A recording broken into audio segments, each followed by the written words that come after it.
ahead and send those questions in through the Q&A panel, and we'll try and address as many as possible. Keep in mind, folks, we're also streaming on YouTube, so cruise over to our YouTube page in case you want to join from there.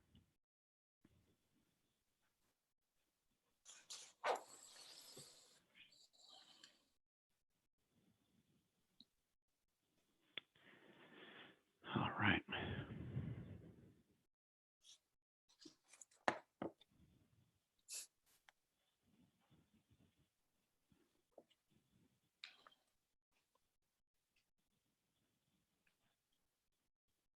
All right, looks like we got some questions already coming in.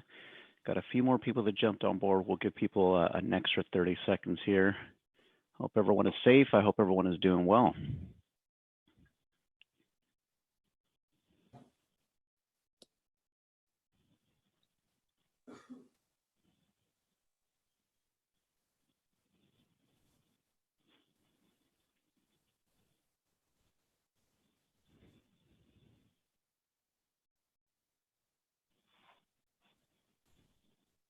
We got some more people jumping on board. Yeah, let's go ahead and get started here. So welcome everyone to today's Ask Eric Anything webinar. My name is Raul. I'll be working in the background along with the others here from Zoom, just kind of help answer some questions through that Q&A panel.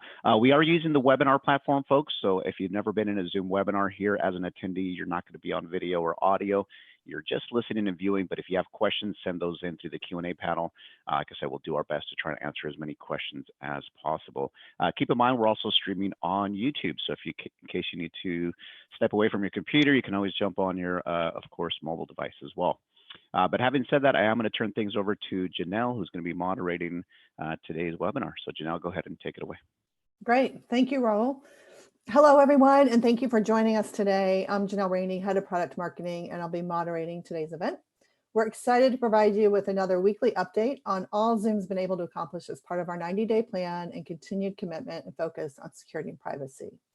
Today, we're going to have Eric, our founder and CEO, provide an update on this week's progress in our 90-day plan. Then we'll turn it over to Oded Gal, our Chief Product Officer, who'll go into more details of some of the new product updates and discuss when it's best to use a webinar instead of a meeting for security reasons. And then we'll hear from Lynn Hayland. Lynn is our Deputy General Counsel, Chief Compliance and Ethics Officer. Lynn has deep experience in governance and compliance for multinationals, private law, and US cybersecurity. Prior to joining us at Zoom, she was Senior Vice President, Deputy General Counsel, Global Chief Compliance and Ethics Officer, and Chief Counsel, Cybersecurity at PepsiCo. Lastly, we'll open it up for Q&A. Eric, how are you today? Pretty good. Great. You, I'm going to turn it over to you. Welcome. And thank you all for joining us today. I really appreciate it. So before I jump in, I wanted to share some exciting news. This morning, we announced that effective today, HR McMaster has been appointed to Zoom's board of directors. And effective May 26, Jonathan Kallmer has been hired as head of our global public policy and government relations. General McMaster is a welcome addition to our board. During his decorated military career, he has built an expertise in leading through challenging situations, has demonstrated tremendous strength of character. His leadership will be invaluable as Zoom continues to enable people to connect on a global scale. We are also thrilled and fortunate that Josh will be joining Zoom to lead our government relations and public policy efforts. His experience and perspective will be instrumental as Zoom continues to actively engage with stakeholders in Washington, D.C. and around the world to discuss Zoom's platform, policies, and commitment to our users, as well as other important industry-wide topics. So now to cover this slide. As you know, we are continuing to execute on our 90-day plan, and we are dedicating the resources needed to better identify, address, and fix issues proactively. And we have just passed the 30-day mark of this plan. And this slide shows key milestones and enhancements. We are proud of all that our team has been able to accomplish in such a short period of time. On the security and privacy front, as you can see, we've accomplished a lot. A few highlights include release Zoom Client 5.0, which delivers one of our most advanced security enhancements to date with support for AES 256-bit GCM encryption. This provides added protection for meeting data and a greater resistance to tampering. Also introducing new security-focused features like the report user button and the security icon on host's meeting toolbar, which puts all of our security features at the user's fingertips.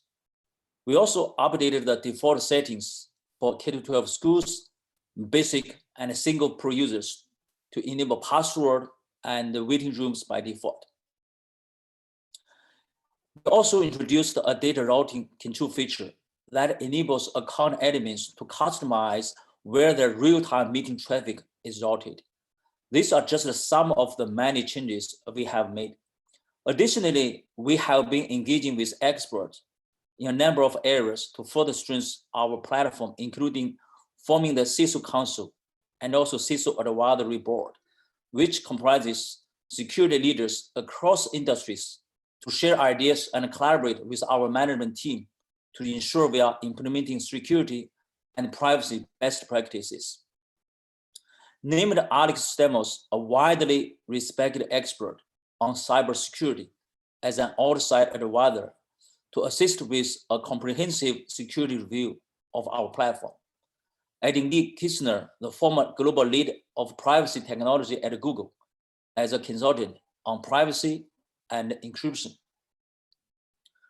We also brought on Rollout Security, led by Katie Moussouris, to help reboot our bug bounty program. We also expanded our trust and safety team. So in addition to these actions listed, we've dramatically increased the resources we provide to new users, including hosting live daily demos and tutorial webinars, as well as posting and sharing resources, resource guides. We are making good on our commitment to take action to earn back your trust and being transparent throughout the process. So I would like to extend my gratitude to our tremendous team for their hard work and dedication to getting this right. This enhancement are making our platform the standard barrier for privacy and security in video communications. Now I'll turn the call over to Oded. Thank you. Thank you, Eric. I will continue with providing an update on our 90 days plan, but also provides a kind of description of when to use webinars versus when to use meetings in the slides ahead.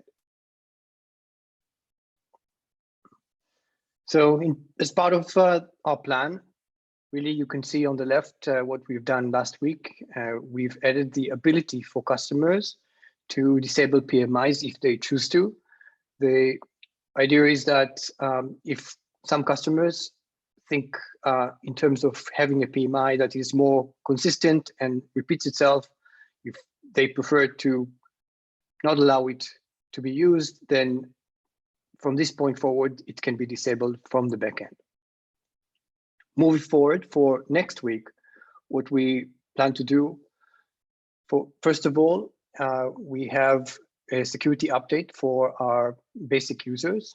As of May 9th, we will have all password enforced on or forced on, including having waiting room form PMI by default. We will also allow screen sharing to be only available for the host by default. So the host can still change it while in the meeting, but the default will be so that screen sharing is only for the host. We're also planning to have on that weekend a prompted update for our client, just an update for our 5.0 release, and I'll talk about it in the next slide. And the idea is that customers will be made aware to update their client, and that's kind of continuing with our progress in terms of moving forward with the GCM transition. Now, across the course of the May, we will keep updating the client, and we will ask customers to really prepare for enforcing the client upgrade by the end of the month.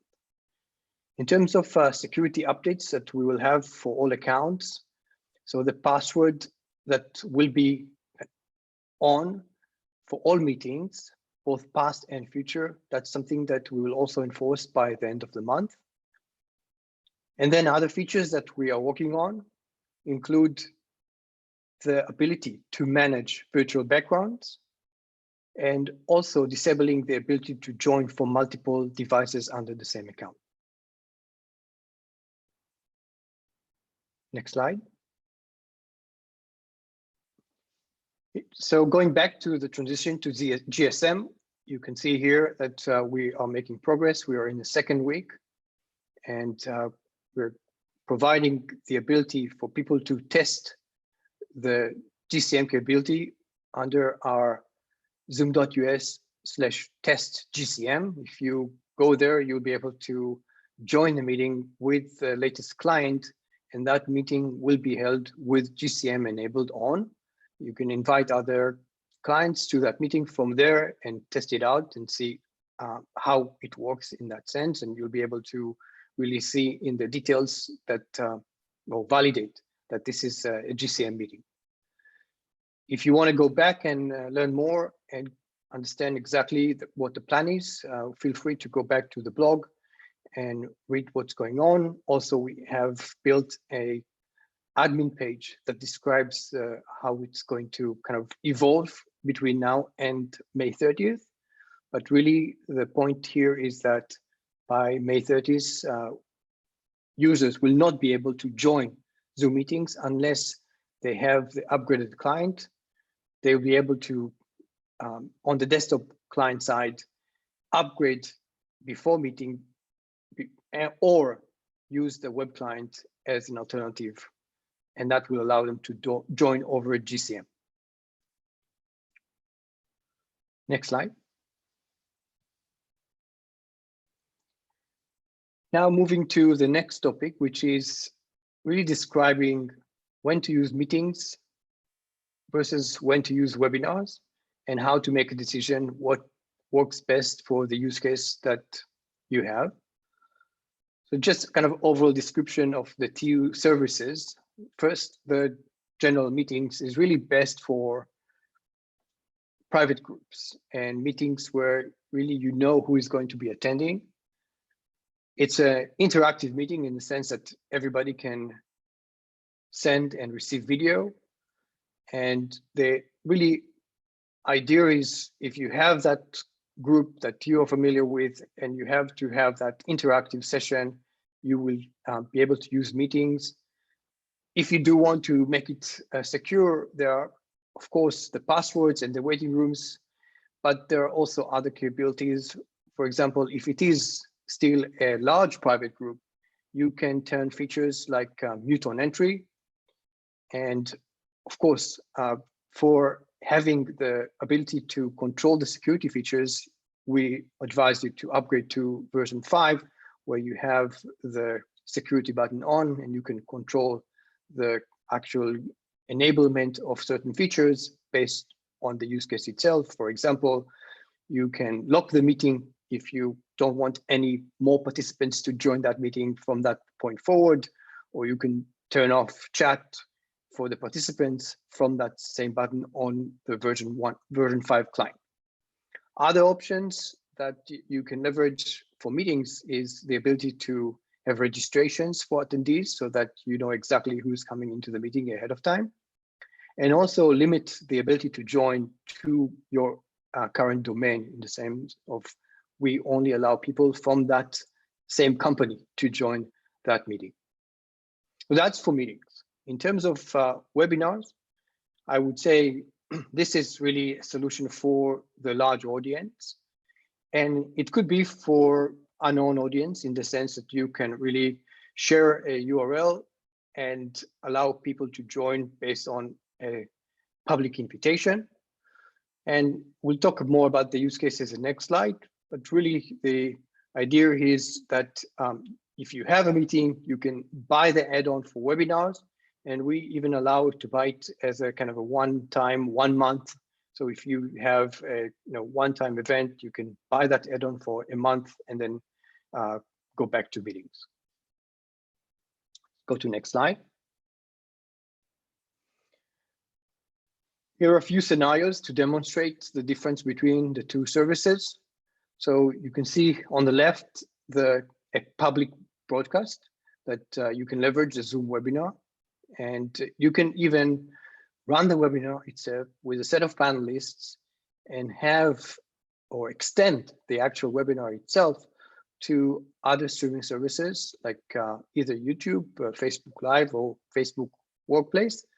But we also allow you to run your own custom stream. If you have your own streaming infrastructure, you can leverage that and stream with RTMP directly to your existing infrastructure for streaming that event and broadcasting it.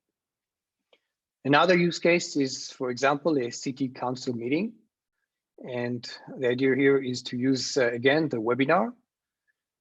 What you have in terms of special features in the webinar is really the ability to run a Q&A. You can even have the ability for the users to upvote different questions. And then you can also have the ability to run polls, and you can ask questions and share with the users the results of the poll. And then, of course, share content the same way you can do on meetings, but you can do it kind of in more controlled way. And in general, really, the webinar, as you can see here, provides specific features that really are applicable for a one-to-many event, but also specific capabilities on the product side to control that event. So the host itself of a webinar has more control compared to a meeting. Now, the third example is going back to choosing between the two options. And that's a company all hands. And in that case, really depends on the situation, depends on the audience, depends on the size. So you can choose between the two, either way can work. But for example, if you have really, several thousands of people in your all hands because you're a large company, a webinar would be a better fit. If it's maybe a sales all hands where you have maybe 100 people and you know all of them and you really know that they'll be able to, control the mute and be, good citizens in that meeting because you are familiar with those participants, you can use a meeting for that. In any case, really, we advise you to apply controls to such a large meeting or webinar, in the sense that you can control who is sharing, you can control whether or not the users that join the meeting are authenticated before joining the meeting. And you can even use our advanced features like watermark, where that kind of prevents people from really taking a screenshot of a sensitive information slide and sharing it broadly, because their name will actually show up on that slide, and that will prevent them from doing that. But just kind of to conclude, really, we have those two options, and we advise you to kind of go over those slides and also our documentation on the website and make an educated decision which one to use. Really, you can see here that for some use cases, a webinar would be a better fit, both from an experience standpoint, but also from a security standpoint.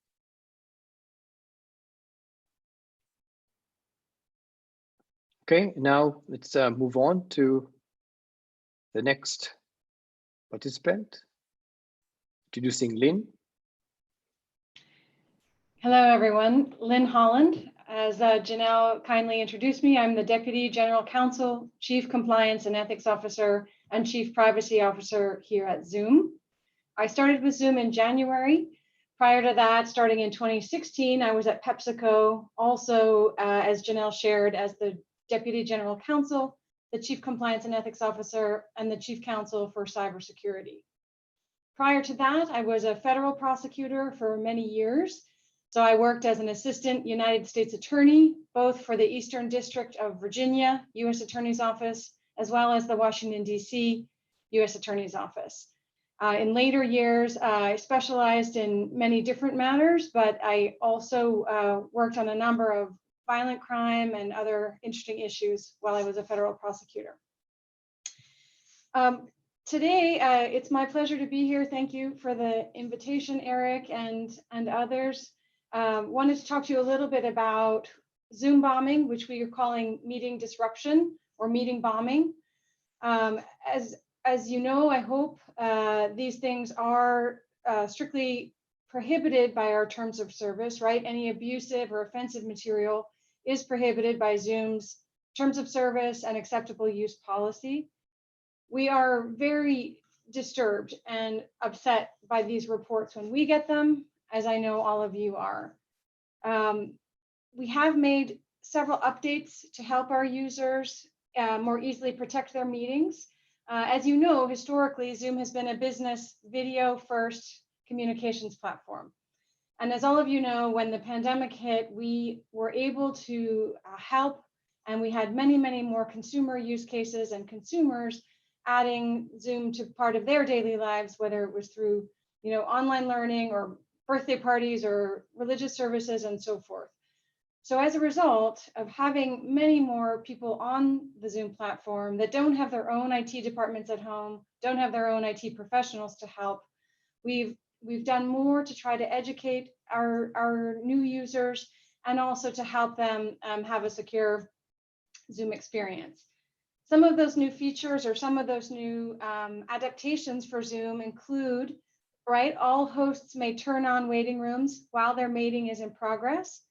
Hosts can also lock meetings after everyone has arrived to prevent the unwanted disruptions. A host may remove a participant once a meeting has started if there is a disruption or if there is offensive or abusive behavior. These are some of the features, and we've gone over some of them today as well as in other webinars. But please, for the full list, please do visit our website at zoom.us. For our free K-12 program, both free basic and single pro users, we've enabled meeting passwords and virtual waiting rooms by default. We've also defaulted that screen sharing can only be for teachers, right? For the host of the meeting, hopefully the teacher is the only person that can screen share in that setting. And for all users, again, we've made the Zoom meeting ID less visible to help prevent this unintended sharing from unwelcome participants. In addition, we have the new, as talked about here today, we have the new report a user feature. So on that is collected with other security items on that menu on the security badge icon on the bottom of the taskbar, you will see the report a user function. If a host or a co-host does see inappropriate or offensive behavior or material in a meeting, they can hit that report a user function, which sends a report to our trust and safety team, and we can take appropriate action. That action may include the trust and safety team either suspending or terminating an account, or possibly even referring the matter to law enforcement where appropriate. Again, we do that on a case-by-case basis, and it depends on what is happening in that meeting. And if that meeting host or co-host does want to use that feature, that is when that report gets generated, and we will take a look. Some specific things, again, that we would ask, please do be sure to password protect your meetings, and if possible, try not to share broadly on social media. Again, Oded has talked about the differences between meetings and webinars. In some instances, maybe a webinar would be more appropriate for your meeting, but we know this is the time when many folks are looking to have Zoom meetings, looking to have some social interaction, some community engagement. We just ask you to try to do what you can do, and if we can help, please let us know. But again, please try and password protect those meetings, and try not to share broadly the details unless you do have the meetings locked down. Thank you very much. Great. Thank you, Lynn. It's great to have you join this meeting, and those are wonderful tips for everybody. Before we jump into Q&A, I also want to introduce Brendan Idelson, Zoom's Chief Technology Officer, and Alex Stamos, who's a privacy advisor to Zoom, as Eric had introduced earlier. And just like last week, Brendan and Alex will be available along with Eric, Oded, and Lynn to help answer your questions. and there have been quite a few already flowing in. So let's start off. Again, Oded, I think we used a little bit of jargon. So can you maybe explain what is a PMI? Sure, yes. A PMI is a personal meeting ID. And the idea is that we have the capability for users to choose that. And when they do that, they have a persistent meeting ID that doesn't change every time. Great. And part of the reason why you really want to make sure those passwords are on is because it is like, it's the same number every time for your meeting. So it's almost Exactly. like if you're answering a phone call, you want to make sure you have that waiting room on. Yeah, before. if you think about it, if you had a meeting with your PMI and someone joined to that meeting, that person actually to some extent knows what your meeting ID will be if you keep using it moving forward. And that's why we really recommend to add a password and the waiting group to those types of meetings. Great. Alex, another jargon question. Can you maybe explain what GCM means? Yes. So I think we're going to do this one every week. So Yes. AES GCM stands for the Advanced Encryption Standard Galloy Counter Mode. So AES is the government standard, the US government's standard encryption algorithm that they have released for everybody to use around the world. It is the most popular encryption algorithm used around the world. It is allowed by the US government up to top secret. GCM is the way you apply that encryption to something like a stream of video, like the video people are seeing now. And so this is the effectively the latest version of how people know to use GCM in a secure manner on a stream of content like what people are seeing.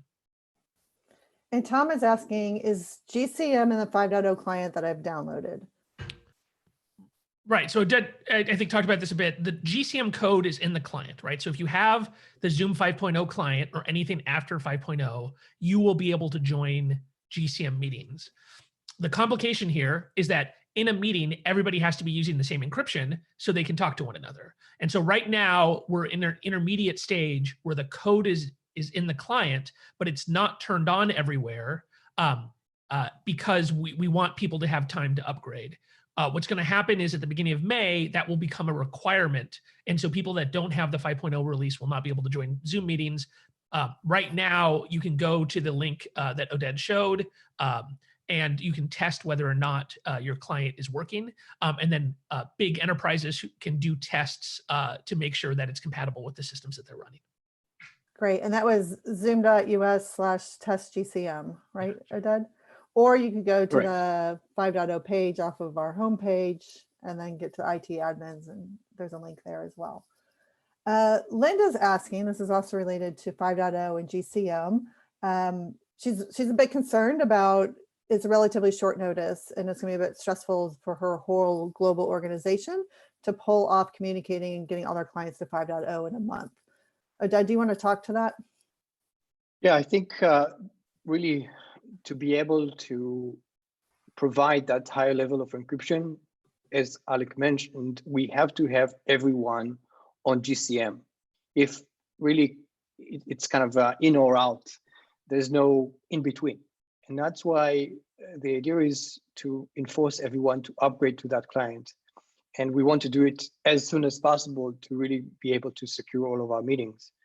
And that's why May 30th is the day that it will be enforced. Be aware that users on the desktop client that will try to join without the upgraded client in many situations will be just prompted to update the client before joining the meeting, or can always use the web client if that's not happening. Thank you. And then the 5.0.2 prompted update that's coming this weekend, correct? Let's see. Do they have to do it then, or can they be deferred to later? The prompt update it still can be deferred. It's a recommendation. You can kind of X that dialogue and continue with the current client. We'll keep reminding you, but I think that's something that is not mandatory at that point. Great. And Eric, this question was for you. What's the difference between the free and the pro editions of Zoom? Oh, so the free users has some limitations, like for the group video call, up to 100 participants, right? Just for 40 minutes. One-to-one is always free, no limitation. When it comes to group video call, we only limit to 40 minutes, plus some other advanced features like a cloud recording also not available for free users. Yeah. Excellent. Brendan, can you maybe talk about some of the updates to the support team and how are you managing the volume of questions as our team? Definitely. So as we've been scaling, we have also been scaling our support organization. And so we have a range of channels to reach out to our support org, and you'll probably have noticed a few changes. Our support.zoom.us has recently been refreshed with a lot of new content right on the main page. For those folks that also reach out to us via our online chat, there are now a number of new tools available there. So highly encourage folks to visit support.zoom.us, look at the new guidance that's online, and we're constantly scaling up that team to make sure that we're answering questions as quick as possible or providing resources through the online tools to get the answers that folks need. Yeah, it's really a great resource. And a lot of times it even has just a quick little video tip on how to do something. Does Zoom have two-factor authentication? Eric, you want to talk about that? Yeah, so yeah, for the business enterprise customers, and we do, right? So we support a single sign-on based on Okta. For the the single pro users, from our OP side, we can enable that, but it's not, those features not available for the free users yet. So, but we are working on that. Excellent. And then everybody's favorite question, I think Kim Kardashian got this one up there. Can you talk about when Snap cameras are coming back and if they're safe to use? Yeah, maybe I can answer to that. So that feature is still available for Windows client. For Mac client, the way for us to use that virtual camera is because of the way for us to embed a third party, partner, the program, and we adjust our, the way to embed that. So, we are building a new solution. The previous solution is, because we embedded that, we can embed any other third party apps. That's not secure. So essentially, around the end of this month, we are going to come up with a new solution and to securely embed that Snap, camera filter for Mac. Excellent, excellent. Let's see, how do I know which data center my meetings are using and where are my cloud recordings stored? Brendan, you want to talk to that? I'd be happy to jump into that one.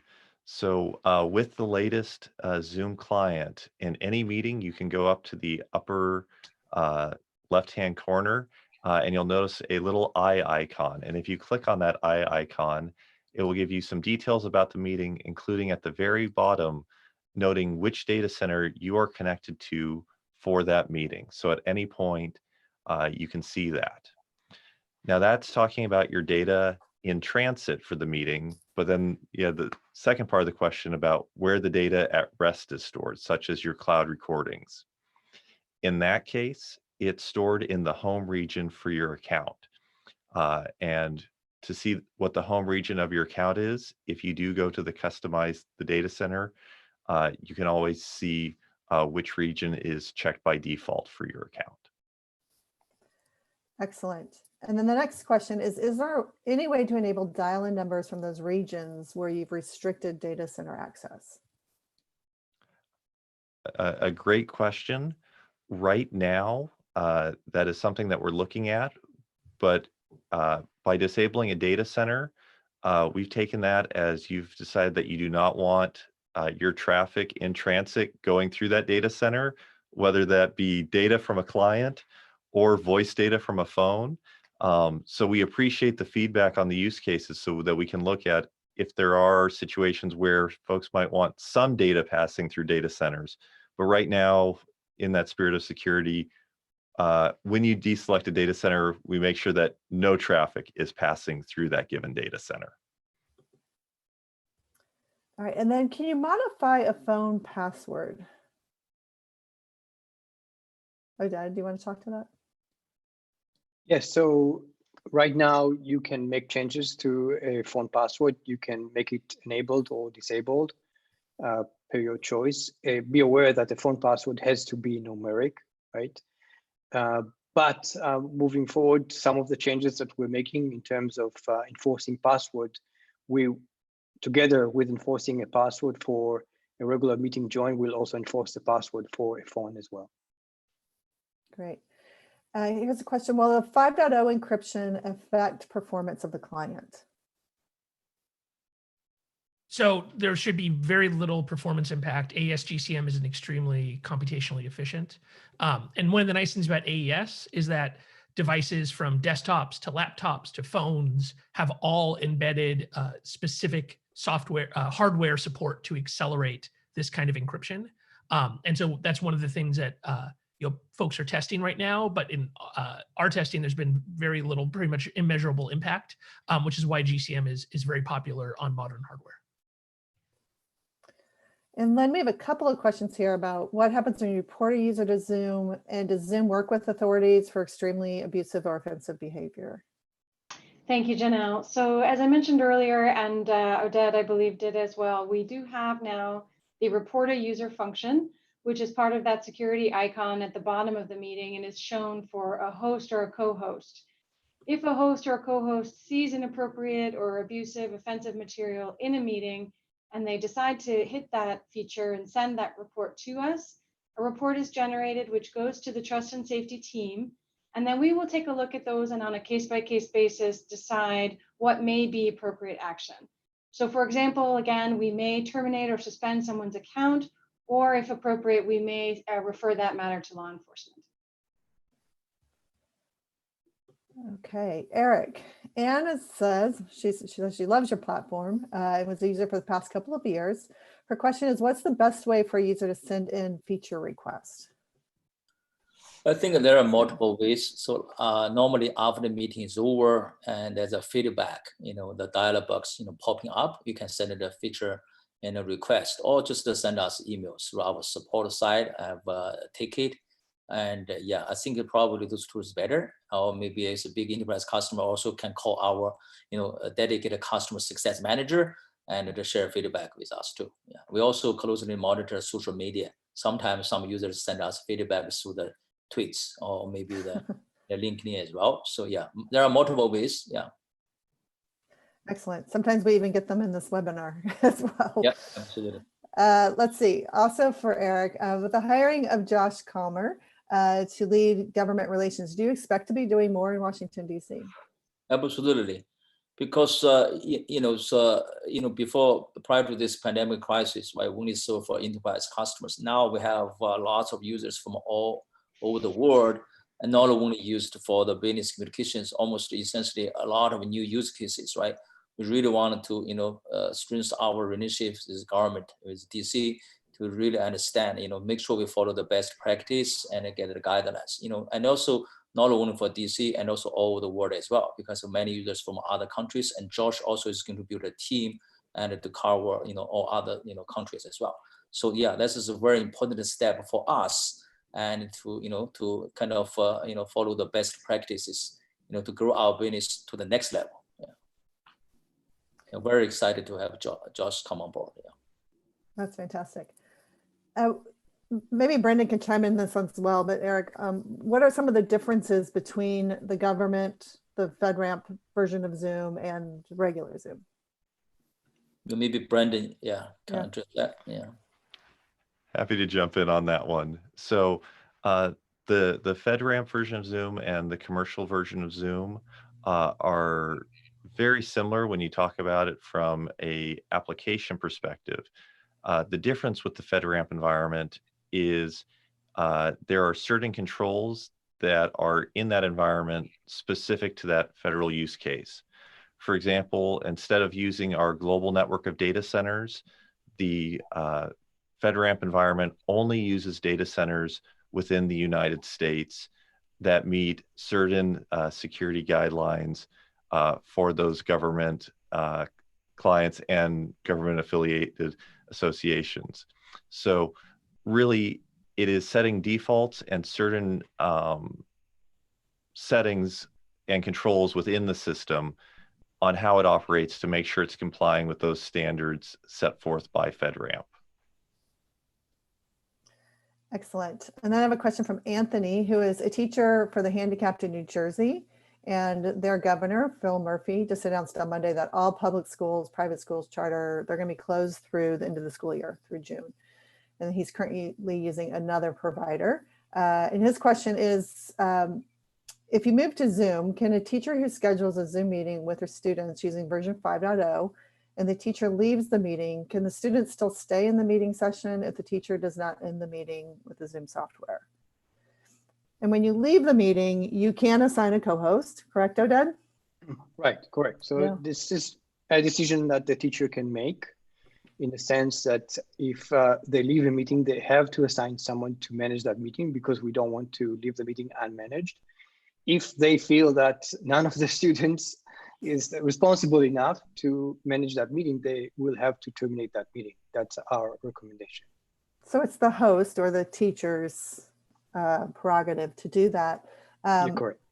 And then also, I'm not sure where this, he may have also been alluding to, the opportunity to use breakout rooms as well within Zoom. So you could assign your students to go to different rooms if you wanted them to have different chats, and then come back together as a group as well. Correct. So. That's something that can be done as well. Okay, and then you talked a lot about webinars, Oded. So can you talk a little bit about what is custom stream, and can I stream to more than one platform at a time? Right, so you can, but the idea is if you use the custom stream, it's usually a situation where you already have your streaming infrastructure in place, and it's not one of the options of either Facebook or YouTube. You can actually generate a stream link that you can really send the information to that specific server that you already have. And that is usually something that is being used by our enterprise customers who already built their own streaming infrastructure and want to stream it out to their internal system that they have. Right, and then being able to stream to more than one platform at a time. Natively within Zoom, you have to choose, right? If it's going to be YouTube or Facebook or custom stream, but there are some third-party applications like Restream or io.stream, and there are plenty of others where you can set that up to stream to multiple places at one time. So look in our app marketplace for some information on that. And Barbara's asking, can you also stream meetings to Facebook, or is it only webinars? You can, both. And we talked about feature requests. Will webinars have breakout rooms in the future? Yes, we are planning for that, correct. And would webinar offer better protections from Zoom bombings? You want to talk a little bit more about that? Yeah, inherently, webinar is a one-to-many tool, in the sense that when attendees join a webinar, they actually are not interactive. So their ability to bump a meeting is not there actually at all, because they're only watching the event and don't have a way to kind of actively participate. All right, and then for virtual backgrounds, will we be able to assign different backgrounds to different users? Is that something? Yes, this is, as part of our 90 days plan, this is one of the features we are working on. And the idea there is it can be managed by an admin of an account, where that admin will be able to upload free images that are pre-assigned and allow the users to choose off that those pre-assigned or pre-uploaded images rather than uploaded image themselves. Great.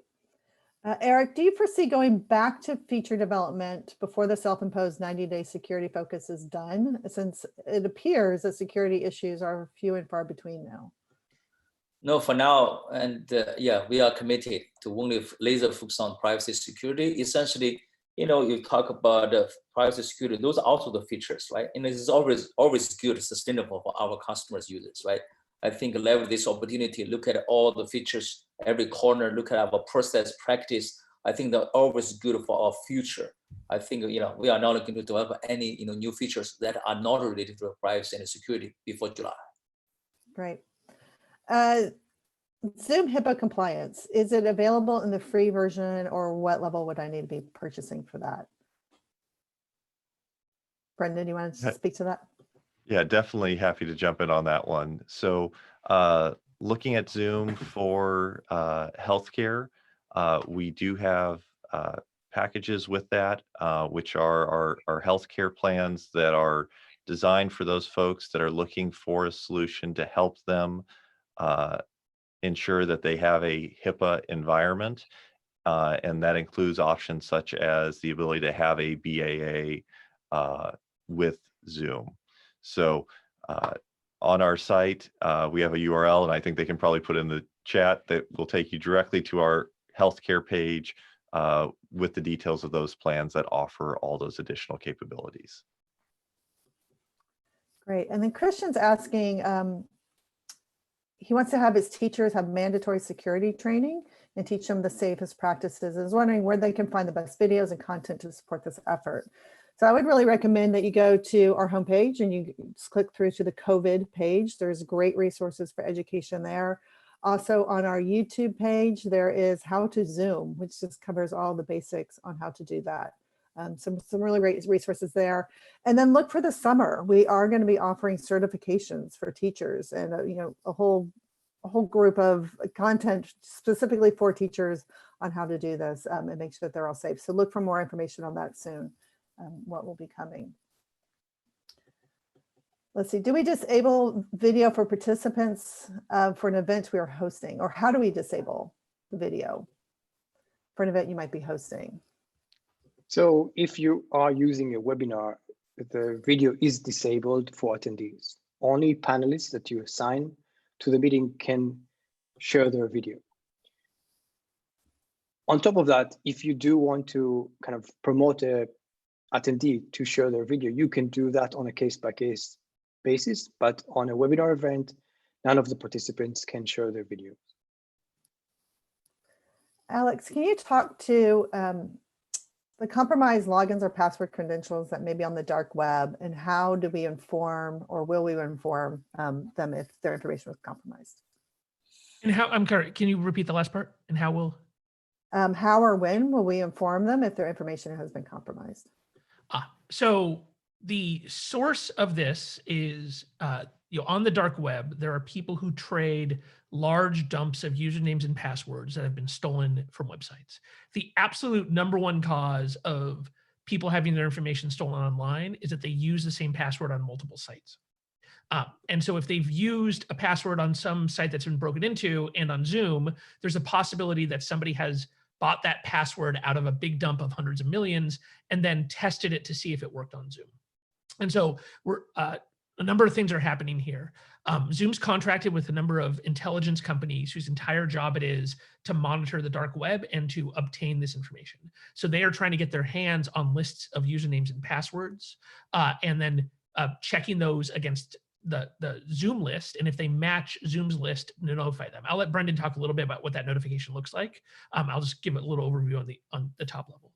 The other thing those intelligence groups are looking for is the mechanisms by which people are testing the passwords, right? So you can't stop somebody from testing a password, right? If you're going to let somebody log into Zoom, obviously they're always going to be able to put in a username and password to see if it works. What you can try to do, though, is to understand how people are testing large numbers of them and to stop it. And so we're collecting up all of the scripts and tools and the like that people are using, and then we're testing them against Zoom's login and then building specific responses to that, as well as more generic kind of detection mechanisms to look when people are trying out too many usernames and passwords. And so that will hopefully slow this down, but that can't absolutely stop it. My #1 suggestion for anybody all the time when anybody asks me about internet security is to use a password manager to have different passwords for every separate website. That is the only thing you can do to really protect yourself against this kind of attack. But Brendan, do you want to talk a little bit about how people are getting notified once we find that their password was stolen? Definitely. So when we do process through those lists that we receive and do that check, what our team will do is on those accounts, put in a lock on them, and then notify the admins and owners of the accounts that we have located that might have this issue, so that they can immediately take action on them. So in real time, as we're getting these notifications, we're sending out those notifications out to those admins and owners of the accounts so they're aware. If you are the only person on your account, you are the admin and owner, so you'll be getting that notification. But then we've also designed this for the larger businesses who might not be using a single sign-on product or the like. And if your PMI is compromised, is it possible to get a new PMI? Great question. So one of the features as a paid user on Zoom is the ability to customize your PMI. So you can go in to your profile page and change that at any point.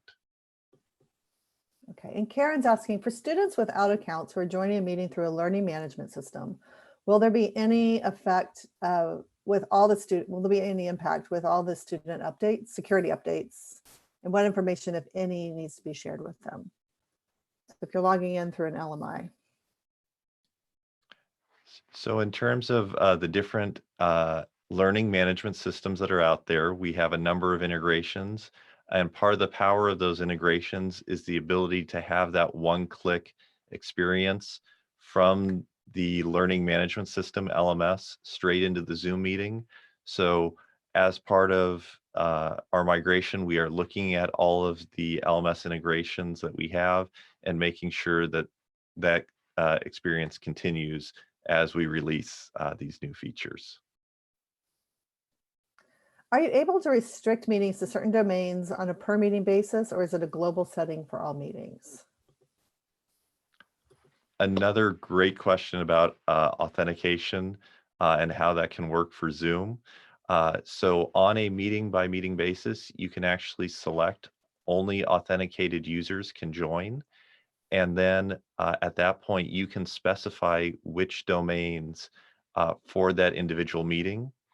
For accounts that are working with sort of preset profiles, we even have the ability at the account group or user level to set sort of presets of domains that you'd want to approve, so that when you're scheduling the meeting and say only authorized user, you could go to, you know, set of domains A or set of domains B, so that you've got friendly ways to configure of only internal employees, only employees, and certain external domain names to make it an easy experience when scheduling. Great. And does the prompt for 5.0.2, if you're an enterprise customer using an MSI installer, how does that work? So if you're leveraging our MSI installer or using group policy or any of our management tools, there are settings that you can choose when you're deploying it in terms of if individuals should be able to check for updates or not. If you have disabled the ability to check for updates, those individuals will not see the prompt for 5.0. But if you have just done the standard install and have not customized it, yes, they will see the prompt. All right, and Eric, we talked last week a little bit about board meetings and how you do those over Zoom, and there was a great blog post that went out, I believe, yesterday on this. This looks like it might be an executive assistant or an IT admin. If they host the virtual board meeting, are they able to log off as the host when the meeting goes into the executive session without ending the Zoom session for all the new board members?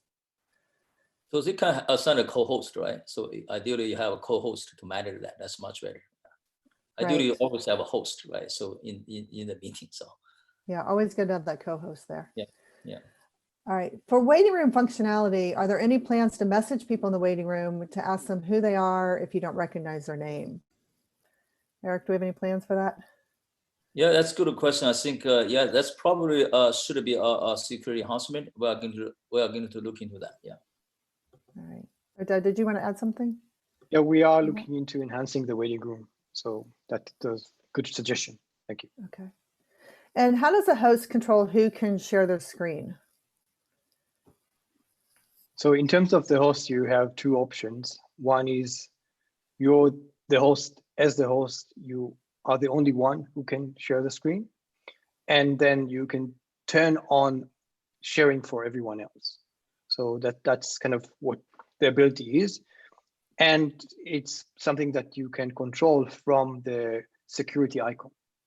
So in the sense that you can kind of turn that on and off using that quick command that you have there. Okay, and then if we required passwords on meetings and then decided to increase the password complexity, will previously scheduled meetings with less stringent passwords all need to be updated?